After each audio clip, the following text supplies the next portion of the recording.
Javert dismissed the bystanders, broke up the circle, and walked off rapidly toward the Bureau of Police, which is at the end of the square, dragging the poor creature after him. She made no resistance, but followed mechanically. Neither spoke a word. The flock of spectators, in a paroxysm of joy, followed with their jokes. The deepest misery, an opportunity for obscenity. When they reached the Bureau of Police, which was a low hall warmed by a stove, and guarded by a sentinel, with a grated window looking on the street, Javert opened the door, entered with Fantine, and closed the door behind him. On entering, Fantine crouched down in a corner, motionless and silent, like a frightened dog. The sergeant of the guard placed a lighted candle on the table. Javert sat down, drew from his pocket a sheet of stamped paper, and began to write. Javert was impassible. His grave face betrayed no emotion. He was, however, engaged in serious and earnest consideration. It was one of those moments in which he exercised, without restraint, but with all the scruples of strict conscience, his formidable discretionary power. At this moment, he felt that his policeman's stool was a bench of justice. He was conducting a trial. He was trying and condemning. He called all the ideas of which his mind was capable around the grand thing that he was doing. The more he examined the conduct of this girl, the more he revolted at it. It was clear he had seen a crime committed. He had seen, there in the street, society represented by a property holder and an elector, insulted and attacked by a creature who was an outlaw and an outcast. A prostitute had assaulted a citizen. He, Javert, had seen that himself. He wrote in silence. When he had finished, he signed his name, folded the paper, and handed it to the sergeant of the guard, saying, "Take 3 men and carry this girl to jail." Then turning to Fantine, "You are in for 6 months." The hapless woman shuddered. 6 months? 6 months in prison? Cried she. 6 months to earn 7 sous a day? But what will become of Cosette? My daughter, my daughter! Why, I still owe more than 100 francs to the Thénardiers. Monsieur Inspector, do you know that? She dragged herself along on the floor, dirtied by the muddy boots of all these men, without rising, clasping her hands and moving rapidly on her knees. "Monsieur Javert," said she, "I beg your pity. I assure you that I was not in the wrong. If you had seen the beginning, you would have seen. I swear to you, by the good God, that I was not in the wrong. That gentleman, who I do not know, threw snow in my back. Have they the right to throw snow into our backs when we are going along quietly like that, without doing any harm to anybody? That made me wild. I'm not very well, you see. And then he had already been saying things to me for some time. You are homely, you have no teeth. I know too well I've lost my teeth. I did not do anything. I thought he is a gentleman who is amusing himself. I was not immodest with him. I did not speak to him. It was then that he threw the snow at me, Monsieur Javert, my good Monsieur Inspector. Just think that I have 100 francs to pay, or else they will turn away my little one. Oh my God, I cannot have her with me. What I do is so vile. Do you see? She is a little one that they will put out on the highway to do what she can in the very heart of winter. You must feel pity for such a thing, good Monsieur Javert. If she were older, she could earn her living, but she cannot at such an age. Have pity on me, Monsieur Javert." She talked thus, bent double, shaken with sobs, blinded by tears, her neck bare, clenching her hands, coughing with a dry and short cough, stammering very feebly with an agonized voice. Great grief is a divine and terrible radiance which transfigures the wretched.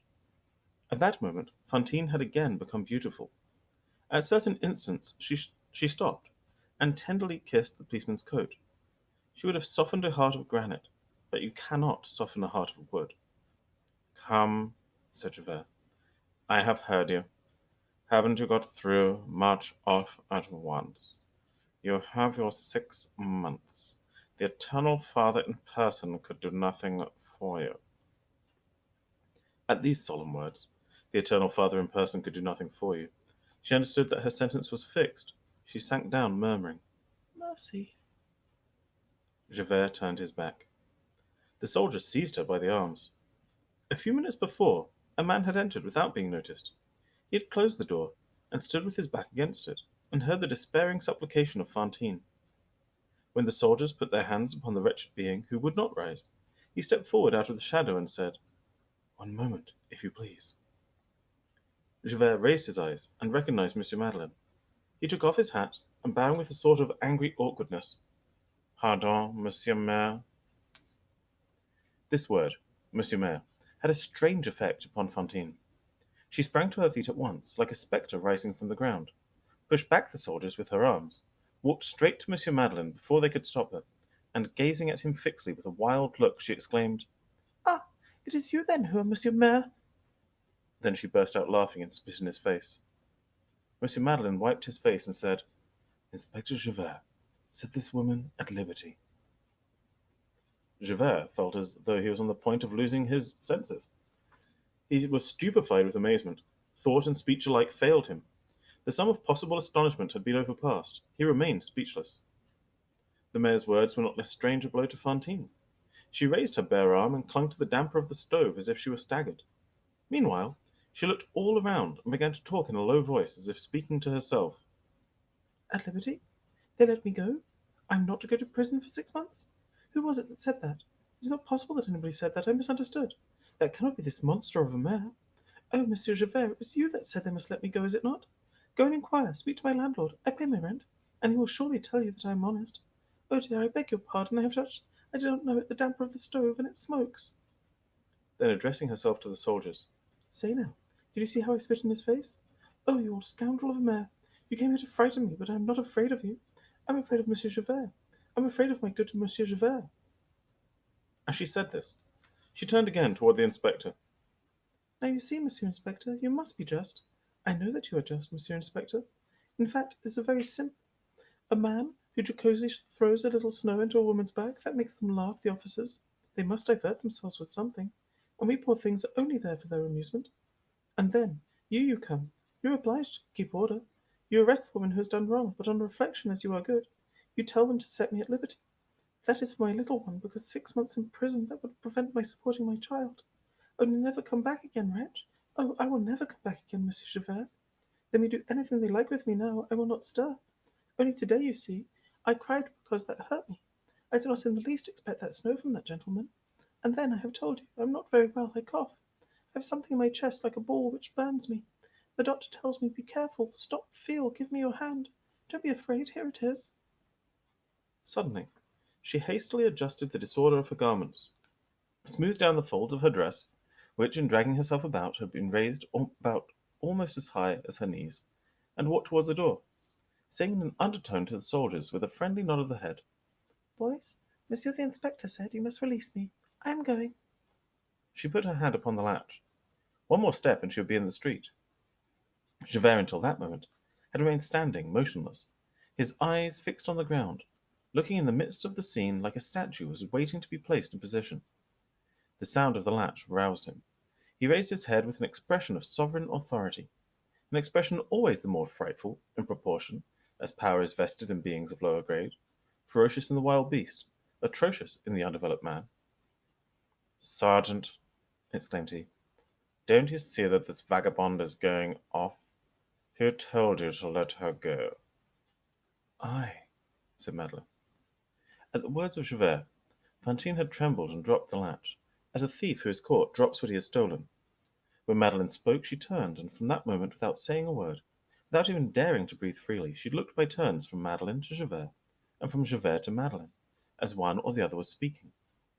When Monsieur Madeleine pronounced that "I," which we have just heard, the inspector of police, Javert, turned toward the mayor, pale, cold, with the blue lips, a desperate look, his whole body agitated with an imperceptible tremor, and an unheard of thing, said to him, with a downcast look, but a firm voice, "Monsieur Mayor, that cannot be done." "Why?" said Monsieur Madeleine. "This wretched woman has insulted a citizen." "Inspector Javert," replied Monsieur Madeleine, in a conciliating and calm tone, "listen. You are an honest man. I have no objection to explaining myself to you. The truth is, I was passing through this square when you arrested this woman. There was a crowd still there. I learned the circumstances. I know all about it. It is the citizen who is in the wrong, and who by a faithful police would have been arrested." Javert went on. "This wretch has just insulted Monsieur the Mayor." "That concerns me," said Monsieur Madeleine. "The insult to me rests with myself, perhaps. I can do what I please about it." "I beg of the Monsieur the Mayor's pardon," The insult rests not with him, it rests with justice. Inspector Javert, replied Monsieur Madeleine, the highest justice is conscience. I have heard this woman. I know what I am doing. And I, for my part, Monsieur Mayor, do not know what I am seeing. Then content yourself with obeying.